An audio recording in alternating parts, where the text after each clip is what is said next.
예레미야 26장 1절에서 6절까지 말씀 다 같이 읽겠습니다. 유다의 왕 요시야의 아들 여호야김이 다스리기 시작한 때에 여호와께로부터 이 말씀이 임하여 이르시되 여호와께서 이와 같이 말씀하시니라.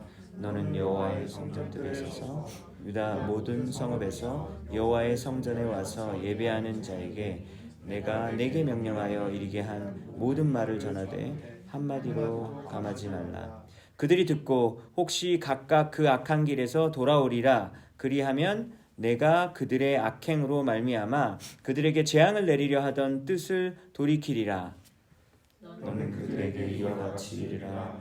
여호와의 말씀에 너희가 나를 순종하지 아니하며 내가 너희 앞에 둔 내 율법을 행하지 아니하며 내가 너희에게 나의 종 선지자들을 꾸준히 보내 그들의 말을 순종하라고 하였으나 너희는 순종하지 아니하였느니라. 실로같이 되게 하고 이 성을 세계 모든 민족의 저주거리가 되게 하리라 하셨느니라. 아멘. 네, 오늘부터 수요예배 때 우리 예레미야서를 살펴보도록 하겠습니다. 여러분 구약 성경을 보시면 이제 구약 성경의 뒷부분에 이사야서부터 말라기까지 구약 총 39권에서 이사야서부터 그 말라기 마지막까지를 선지서라고 부르죠. 그래서 선지자 중에서 책의 분량이 두꺼운 책들이 있어요. 그 책들은 대선지서라고 하죠. 이사야서, 예레미야서, 에스겔서 이런 선지서들은 두꺼워요. 양이 많죠. 그래서 대선지자들이 쓴 책이라고 부릅니다. 그에 비해서 소선지서는 책의 분량이 좀 작죠. 그래서 호세아 선지자부터 말라기 선지자까지를 소선지자들이 쓴 소선지서라고 하죠. 그러니까 대선지자들이 뭐 소선지자들보다 더 뭐 영적으로 우월하거나 뭐 그런 것이 전혀 아닙니다. 근데 여러분 일반적으로 여러분들이 뭐 큐티 하실 때 아니면 성경 말씀을 묵상하실 때 아무래도 좀 뭐 전반적으로 구약 성경보다는 신약 성경을 조금 더 보시는 것 같아요. 그렇지 않나요? 그리고 좀 복음서 위주로 좀 아니면 바울 서신 또 많이 보시고 이제 하시는 것 같고 또 그 외의 책들은 사실 또 소외될 때가 많고 또 구약 성경도 창세기 좀 막 보고 뭐 시편도 보고 뭐 이렇게도 하지만 또 다른 책들은 조금 덜 보는 경향이 일반적으로 좀 있어 보이는 것 같습니다. 그래서 아마도 구약의 선지서가 아마 성경에서도 가장 덜 읽히는 책이 아닐까라는 생각이 좀 들어져요. 그래서 신약 성경이 아무래도 더 익숙하고 그리고 더 친숙한 느낌이 있고 내용도 사실 더 많이 아시는 부분이 분명히 있다라고 하는 것이죠. 그런데 하나님께서는 성경 66권을 우리에게 주셨지 뭐 20권 주시고 그런 게 아니잖아요. 그렇다면 66권 모든 책 한 권 한 권이 너무나도 소중하고 똑같은 가치를 가지고 똑같은 그런 레벨로 수준으로 우리에게 말씀하시고자 하시는 바가 있으리라 여겨집니다. 그리고 창세기부터 계시록까지 예수 그리스도에 대한 내용들이 등장을 하지 않겠습니까? 그런 의미에서 물론 이거는 또 이제 꼭 성도님들만의 잘못이 아닌 게 우리 설교자들도 아무래도 선지서들은 좀 설교를 덜 하게 되는 경향도 있는 것 같아요. 그래서 오늘 이렇게 또 저도 하려고 한 게 아니라 매일 성경이 예레미야서를 하길래 이제 저도 이제 따라가서 이제 하게 되는데 이런 게 더 건강한 것 같아요. 왜냐하면 우리가 편식하지 않고 여러 성경을 함께 볼 수 있기 때문입니다.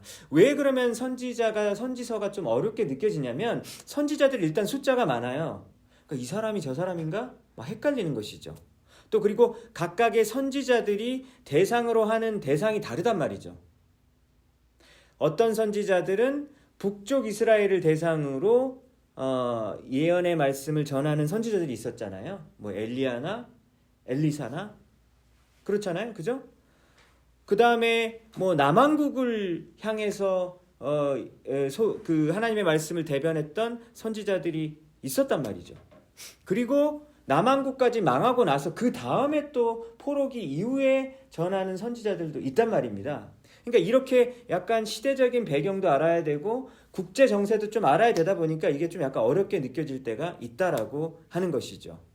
그래서 오늘 예레미야서를 이렇게 보게 되는데 예레미야는 그러면 누구를 대상으로 쓰게 됐느냐? 예레미야서 1장을 보면, 오늘 읽진 않았지만 1장을 보면 1장 1절부터 예레미야가 누군지가 나오게 됩니다. 예레미야 1장 1절부터 보면 예레미야는 제사장의 아들이란 얘기가 나와요. 그러니까 본인도 제사장의 역할을 감당해야 될 사람이었겠죠. 아론의 후손들만 제사장을 할 수 있기 때문이죠. 근데 아론도 레위 지파죠. 그러니까 예레미야도 레위 지파 출신이라는 것을 알 수 있습니다. 그러면 언제적을 대상으로 예언을 했는가? 예레미야 1장 2절 정도를 보시면 거기 보면은 남유다의 요시야 왕 13년 때부터 그리고 시드기야 왕 때까지 전했다라는 말이 나오잖아요. 근데 여러분 이렇게 됩니다. 이게 사실 외우기도 좀 사실 되게 어렵고 이름이 너무 사실 외우기도 어렵잖아요. 그죠? 친숙하지 않으니까. 요시야 왕 다음에 요시야 왕의 아들이었던 여호아하스가 왕이 됐거든요. 여호아하스 왕 다음에 여호야김, 오늘 본문에 나온 거 26장 1절에 나온 여호야김 왕이었습니다. 여호야김 왕 다음에 누굽니까? 여호야긴 왕이었죠. 여호야긴 왕 다음에 남유다의 마지막 왕이었던 시드기야 왕 때까지, 그때까지 오랜 기간 동안 BC 626년에서 BC 586년까지 이 긴 시간 동안 하나님의 말씀을 전했던 사람이 바로 예레미야였다라고 하는 것이죠. 여러분 그럼 잘 생각해 보십시오. 그럼 예레미야가 있었을 당시는 북이스라엘이 존재를 했나요? 안 했나요? 없어요. 이미 북이스라엘은 BC 722년에 아시리아 제국에 의해서 망했다라는 얘기를 제가 되게 많이 또 드렸고 여러분 이미 알고 계실 거라고 생각됩니다. 그러니까 BC 722년에 망했고 지금은 BC 626년이니까 거의 북이스라엘이 없어진 지 100년이 지나고 나서 예레미야가 선지자의 활동을 하고 있는 거죠. 그렇다면 예레미야 선지자는 진짜 남유다의 거의 제일 마지막 때 왕이구나라고 하는 것을 우리는 알 수 있습니다. 남유다의 거의 마지막 망해갈 무렵에 전했던 선지자가 예레미야다라고 하는 것이죠. 앞으로 망할 거다라는 내용을 전했고 그리고 망한 거를 자기 눈으로 목격한 사람이다라고 하는 것이죠. 그래서 오늘 본문 26장 1절을 보면요. 요시야의 아들 여호야김이 다스리기 시작한 때라고 했는데 방금 제가 혹시 했던 말씀 기억나나요? 요시야 왕 다음 왕이 누구라 그랬죠? 여호아하스 왕이라 그랬잖아요. 근데 여호아하스가 요시야 왕의 아들 맞아요. 그리고 여호야김도 요시야 왕의 아들 맞습니다. 그리고 한 명이 더 있어요. 그러니까 요시야 왕이 자기가 왕이 됐고 자기 아들 3명이 왕이 됐어요. 그리고 마지막으로 요시야 왕의 아들이었던 사람이 누굴까요? 시드기야 왕입니다. 시드기야 왕도 요시야 왕의 아들이었던 거죠. 자, 그래서 이렇습니다. 그래서 요시야 왕 다음 왕이 여호아하스 왕이고 그리고 여호아하스 왕 다음에 여호야긴 그리고 시드기야 왕 이렇게 되어지는 것이죠. 근데 여러분 요시야 왕은 선한 왕이었나요? 아니면 악한 왕이었나요? 혹시 여러분 들어보셨나요? 요시야 왕은 선한 왕이었습니다. 굉장히 선했어요. 왜 선하냐면 그 아버지 때 했었던 온갖 어떤 그런 막 우상 숭배와 그리고 막 그 하나님의 뜻을 거부했었던 그런 모든 일들로부터 막 이렇게 개혁을 일으켰었던 왕이 요시야 왕이거든요. 그럼 이렇게 착한 왕이면 하나님이 돌봐주셔가지고 또 이렇게 만수무강했으면 좋았을 텐데 요시야 왕이 여러분 어디에서 죽게 되냐면 무깃도라는 전투에서 죽게 돼요. 무깃도 전투가 어떤 전투냐면 여러분 그 지도를 한번 잠깐 볼게요. 지도를 한번 보시면 지금 국제 정세가 어떠냐면 지금 여기 예루살렘 보이시잖아요. 그죠? 예루살렘이 여기 있습니다. 예루살렘에 성전이 있는 거죠. 그러니까 남쪽 유다 이쪽만 남아있고 북이스라엘은 이미 망한 거예요. 여러분 근데 이 남유다와 북이스라엘에서 항상 저쪽 북쪽은 아수르 제국이 있고 바벨론 제국이 있다고 보시면 되는 거예요. 그러니까 마치 우리나라의 북쪽에 누가 있습니까? 중국과 막 소련, 러시아가 막 있었잖아요. 그때 얼마나 무섭고 힘들었습니까? 그리고 우리 남쪽에 아래쪽에는 뭐가 있다고 보면 되면 일본이 있다고 또 보면 되잖아요. 너무 비슷한 상황인 거예요. 그러니까 이 사이에 껴가지고 너무 힘든 거예요. 왜냐하면 남쪽에 이집트가 있거든요. 이쪽 이집트 보이시죠? 그러니까 이집트가 있고 북쪽에서는 아수르 제국이 북이스라엘 망가뜨렸지. 그 다음에 남유다도 망할 뻔했잖아요. 근데 망할 뻔했는데 하나님이 히스기야 왕에게 자비를 베풀어서 그 시기를 간신히 넘겨가지고 지금 존속해 있는 거예요. 지금 남유다만. 그런 상황에서 지금 남유다도 망해가고 있는 상황인 겁니다. 그런데 이제 아시리아 제국이 점점점 힘을 잃어가고 있었어요. 그리고 이제 바벨론이 여기서 신바벨론 제국이 막 엄청 커지고 있었습니다. 바벨론 제국의 그 유명한 왕 누굽니까? 느부갓네살 왕이 등장하기 시작했었던 때가 예레미야 시대예요. 느부갓네살 여러분 들어보셨잖아요. 그죠? 다니엘서에도 등장하지 않습니까? 여러분 그 느부갓네살 왕이 바벨론 제국에서 성 막 커가지고 막 북쪽에서 밑으로 내려오겠죠. 왜요? 더 크게 해가지고 어디까지 먹고 싶을까요? 이집트까지 먹고 싶은 거예요. 이런 잔챙이 유다 같은 나라들은 사실은 별로 관심도 없어요. 하지만 중간에 있기 때문에 반드시 점령해야 되는 나라이긴 맞죠. 그러니까 이집트가 얼마나 불안했겠습니까? 그래서 이집트의 왕을 바로라 그러잖아요. 바로. 그래서 이집트 왕의 바로 느고, 그러니까 느고 왕이죠. 느고 왕. 그러니까 이집트의 바론 느고가 이렇게 위로 막 올라가고 있었어요. 왜? 바벨론을 이렇게 저항하려고. 아수르랑 꺼져가는 아수르랑 힘을 합쳐가지고 바벨론의 느부갓네살 왕에 저항하려고 바론 느고가 위로 올라가고 있었습니다. 그럼 가만히 있으면 되잖아요. 지나갈 때. 근데 이때 요시야 왕이 지나가게 못하는 거예요. 안 돼! 너 우리랑 싸워.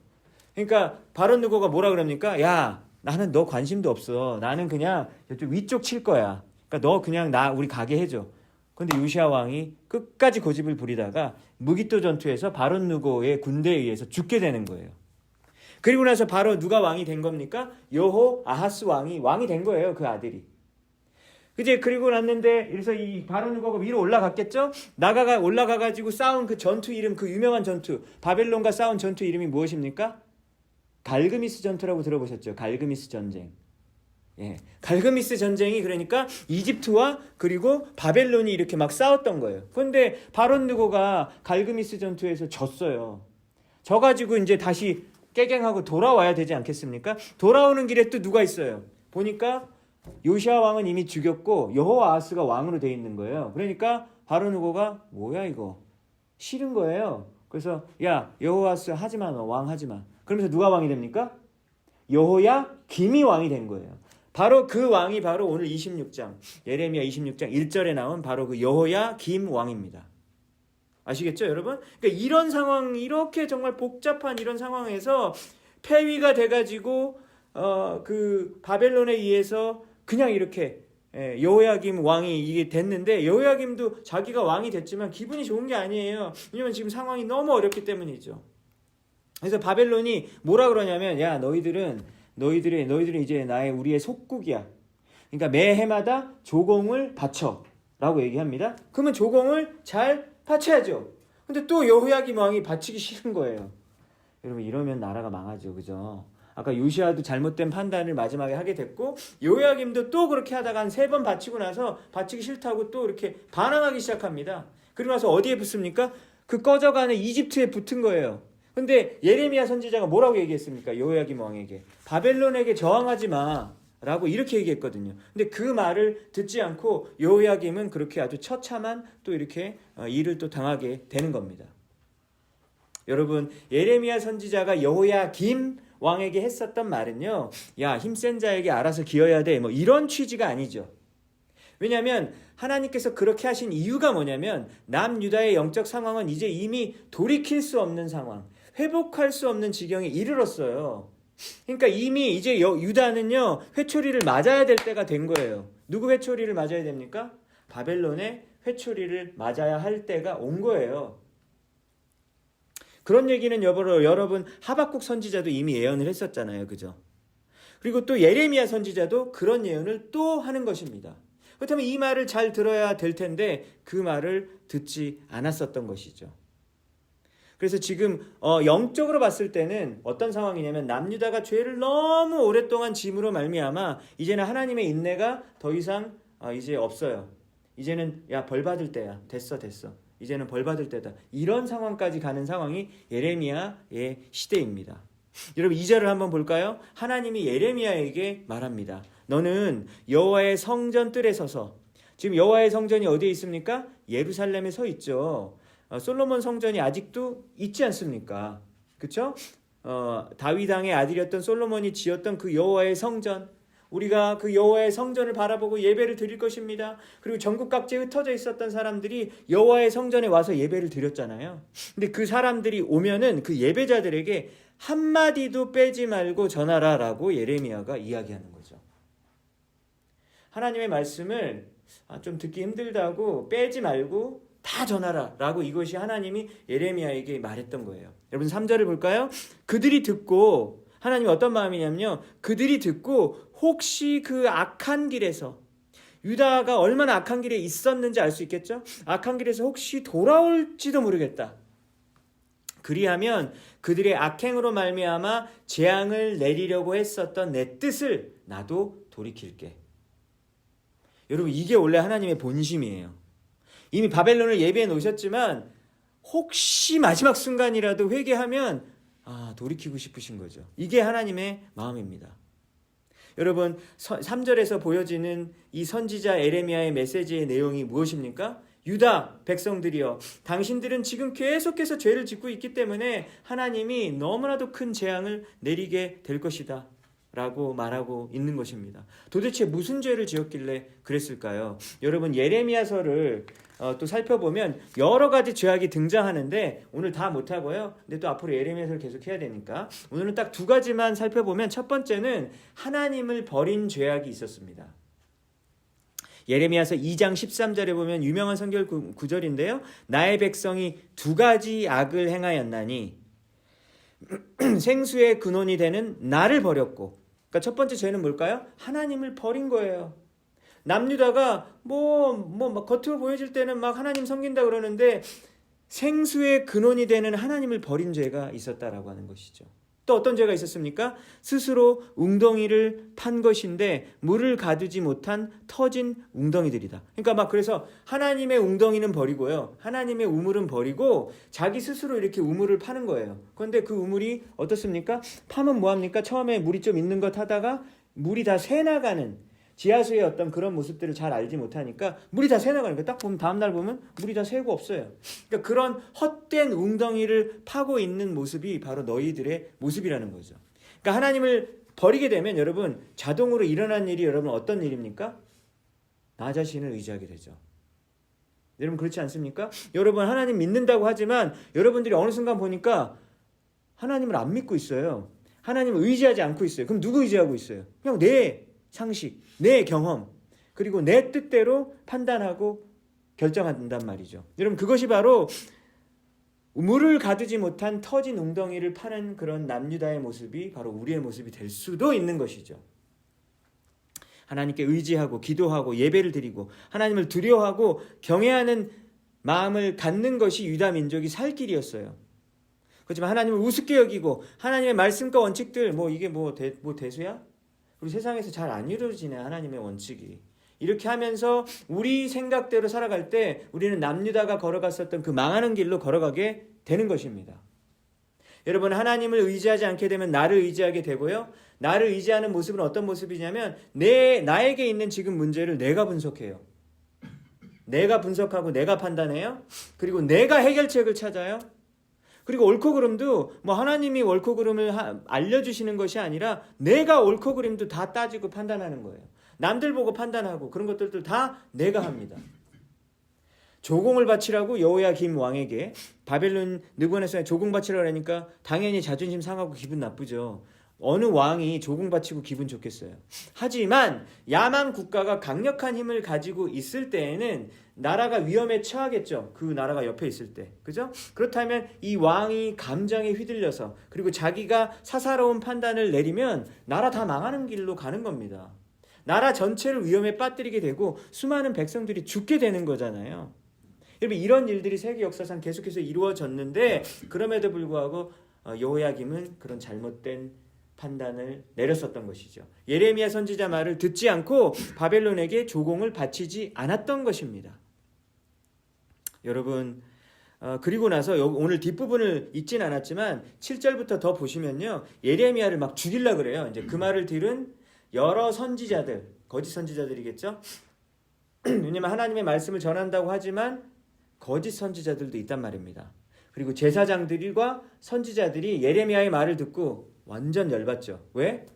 왜 그렇습니까? 성전, 우리 여호와의 성전이 실로와 같이 망하게 될 거다 이런 말도 하고, 그리고 뭐 자기가 듣기 싫은 우리 민족이 망한다 뭐 이런 말 하니까 누가 듣고 싶겠어요. 그렇죠? 그러니까 예레미야를 죽이려고 하는 여러분 그런 일들이 있었다라고 하는 것이죠. 여러분 이 3절의 말씀을 보면서 하나님을 버린 죄악에 대해서 예레미야가 이야기했구나. 여러분은 어떻습니까? 요즘 여러분들은 여러 가지 일들을 결정하고 판단하고 생각하실 때 하나님을 가장 최우선으로 두고 그리고 하나님의 말씀대로 살아가려고 정말 몸부림치시고 노력하십니까? 그리고 더 물어보시고 판단하십니까? 그럼 그것을 한번 우리 삶에 생각해 봤으면 좋겠어요. 또 예레미야서에서 말하는 또 하나의 유다의 남유다의 죄악이 있었는데요. 두 번째는 사회의 부정이었어요. 예레미야서 5장 27절과 28절에 보면 이런 말이 나옵니다. 새 장에 새들이 가득함 같이 너희 집들에 속임이 가득하다. 그러므로 너희가 번창하고 거부가 되어, 그러니까 부자가 됐는데 부자가 된 방법이 뭡니까? 사기쳐갖고 부자가 됐다는 거예요. 사기쳤다는 게 뭐죠? 남들은 피눈물 흘리고 내가 거기서 빼앗은 착취해서 얻은 돈을 내가 해가지고 거부가 되는 거죠.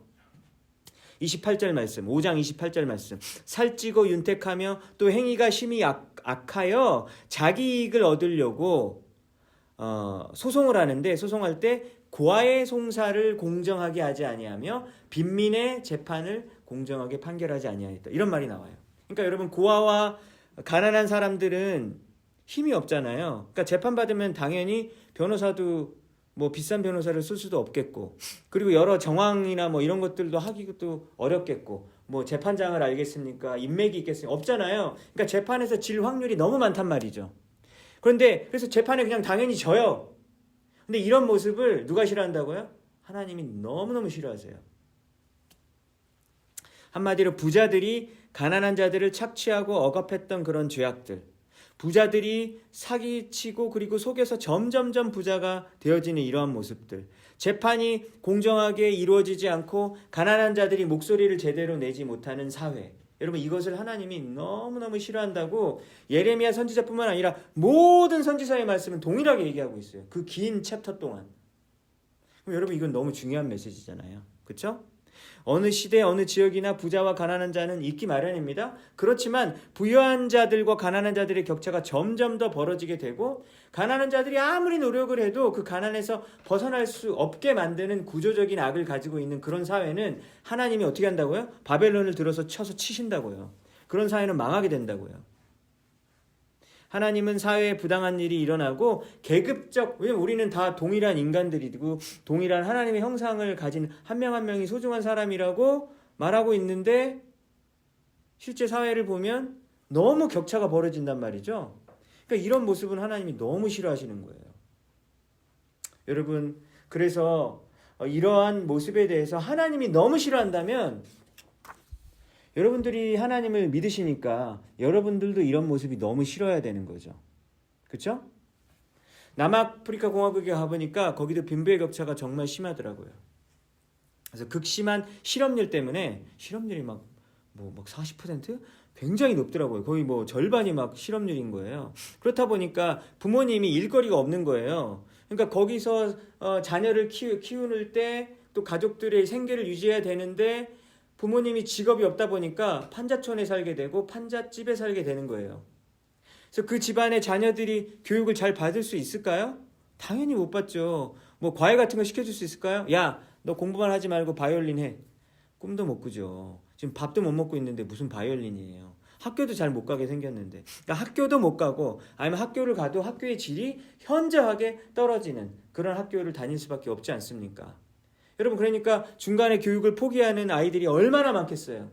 야, 지금 밥 먹고 살기도 힘든데 무슨 학교야. 이제 고등학생 됐으니까 그냥 학교 가지 말고 너도 돈 벌어. 이러지 않겠습니까? 그리고 어렸을 때 음식을 잘 못 먹고 자라다 보면 영양실조에 걸려가지고 뇌발달이 제대로 안 된대요, 여러분. 그래서 뇌발달이 잘 안 되면 공부도 잘 못하는 거죠. 그러니까 우리가 함부로 야, 가난한 사람이라고 왜 못해? 다 열심히 하면 다 될 수 있는 거야. 여러분, 뇌가 발달이 안 됐는데 어떻게 공부를 잘 할 수가 있고 어떻게 잘 할 수가 있겠어요? 판단을 할 수 있겠어요?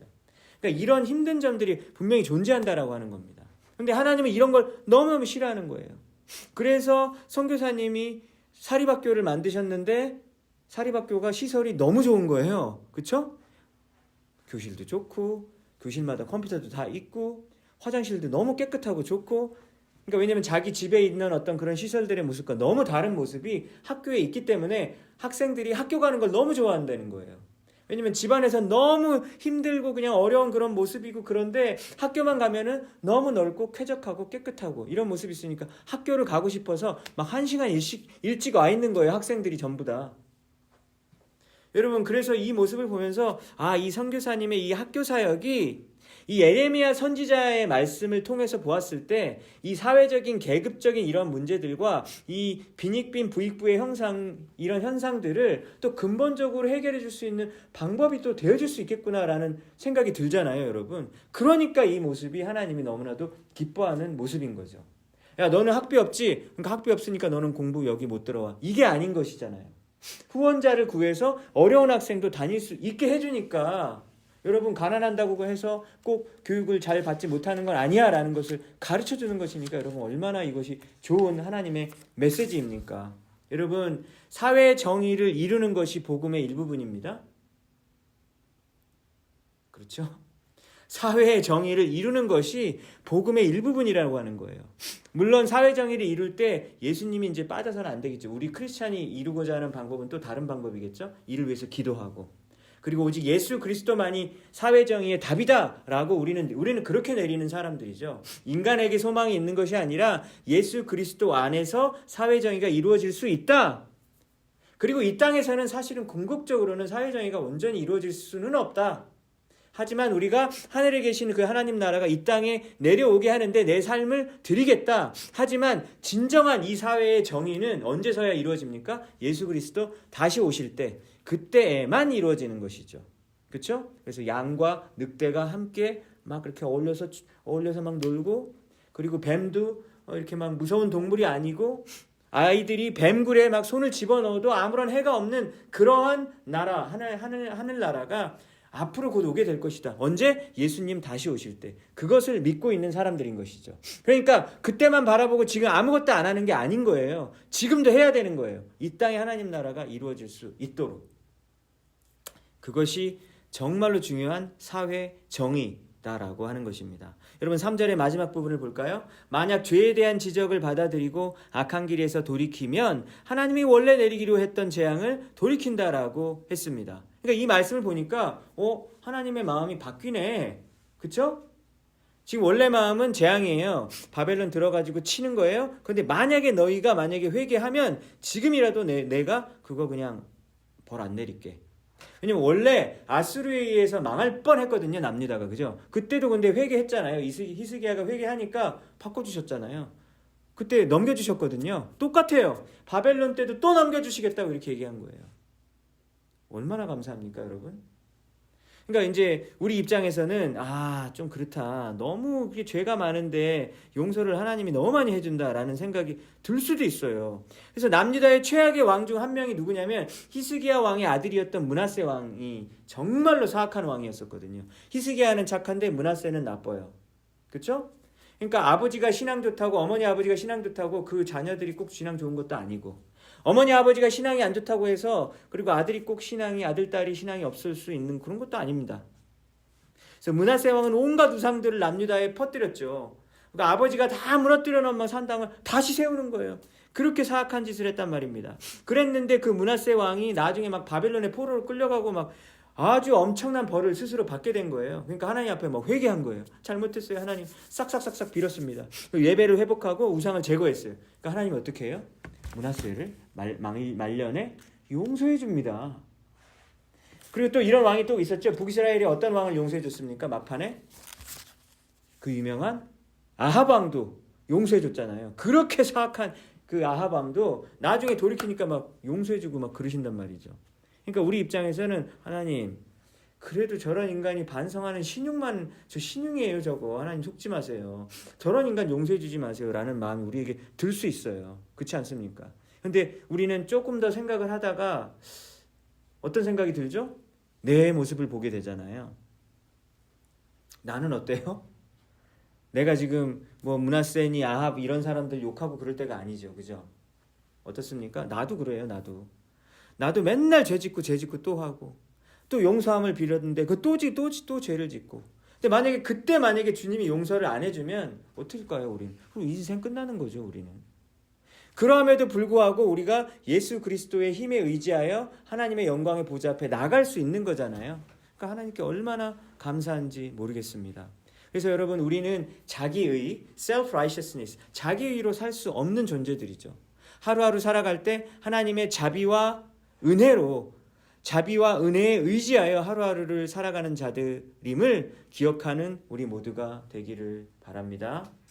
여러분 6절을 한번 볼까요? 이 성전을 실로와 같이 되게 만들겠다라고 했는데요. 실로가 뭐죠, 여러분? 실로는 지역 이름이에요. 여러분, 도시 이름입니다. 실로가 어디냐면, 여러분, 그 이스라엘 백성들이 이집트에서 출애굽하고 나서 광야에서 이제 성막을 처음으로 만들었잖아요. 성막, 텐트, 타버나클을 만들었는데 그때 하나님이 다 지으라고 하는 방식대로 철저하게 해가지고 만들었단 말입니다. 그러면 여러분, 이 성막에서 광야에서 돌아다닐 때마다 이 성막에서 하나님께 예배를 드렸죠. 그리고 성막에 하나님이 임재하셨잖아요.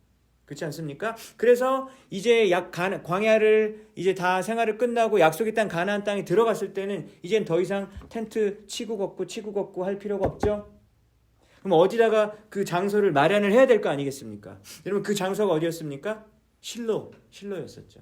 그래서 실로는 이 가나안 땅에 들어오고 나서부터 사무엘 시대까지 실로에서 예배의 중심지, 실로가 예배 중심지였었다라고 하는 것을 알면 됩니다. 그러니까 예루살렘이 아니었었어요. 그러니까 예루살렘에서 북쪽에서 30km 떨어진 실로라고 하는 곳이 바로 하나님을 예배하는 곳이었다라고 하는 거예요. 여러분, 그런데 그 실로라는 곳에 아주 나쁜 일이 험악하게 일어났죠. 사무엘상 4장을 보면 언약궤가 누구에게 빼앗겼습니까? 블레셋 민족에게 빼앗겼잖아요. 그죠? 여러분, 그때 빼앗겼을 때 그 실로에서 성막을 지키고 있었던 제사장이 있었잖아요. 그 못된 애들 2명.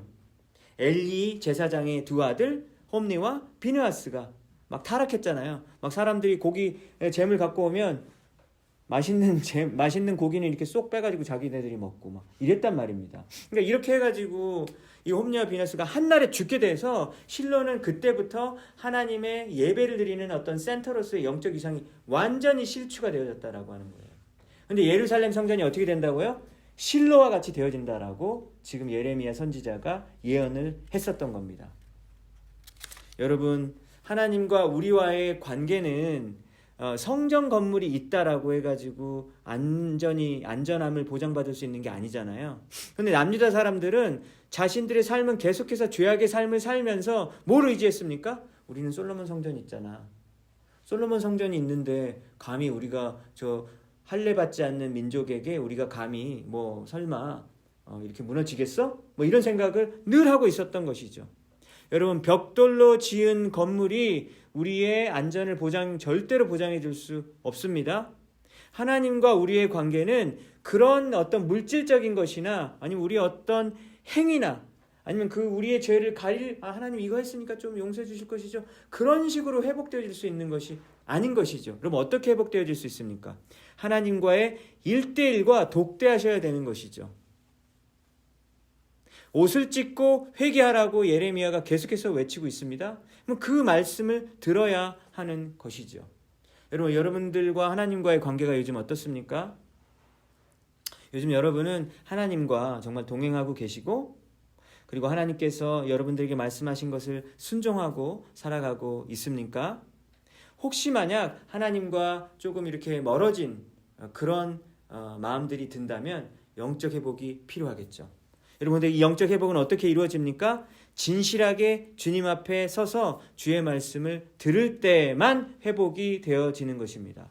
여러분과 관계가 깨진 사람이 갑자기 와가지고 뭐 선물 주고 그러면 여러분 그 화가 풀려요? 어떨 때는요, 더 화가 날 때도 있어요. 이러지 말고 나한테 먼저 사과해야지, 이런 생각 들 때 있잖아요. 그렇죠?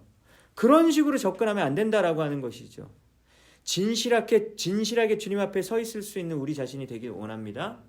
여러분, 바쁘다는 이유로 하나님과 대화하는 것을 멈추는 우리가 되어서는 안 되겠습니다. 근데 때로는 또 내 자신을 이렇게 들여다보는 게 되게 스트레스 받는 일이잖아요. 지금 내 마음은 어떤가? 그거 한번 생각하면 나 너무 스트레스 받아. 그래서 그러고 싫어서 피할 때도 있거든요. 여러분, 그런데 하나님은 우리의 마음을 찬찬히 들여다보기를 우리가 보기를 원하시는 것이죠. 그래서 우리의 영적인 상태가 어떤지를 하나님은 보기를 원하십니다. 만약에 우리의 영적으로 둔감한 상태가 너무 오래되면요, 자신이 둔감한지도 모르는 지경이 될 수 있기 때문이죠. 그래서 유일하게 회복되어질 수 있는 방법은 여러분 하나님의 말씀을 들으시고 그 말씀대로 따라 나아가는 것이고, 그리고 예수 그리스도의 그 좁고 협착한 그 길로 따라가는 그 길, 그리고 그 회개의 길만이 하나님과의 관계가 여러분이 회복되어질 수 있는 그 유일한 길임을 다시 한번 생각하시고 다짐하시는 여러분들 모두가 되시기를 주님의 이름으로 축복합니다.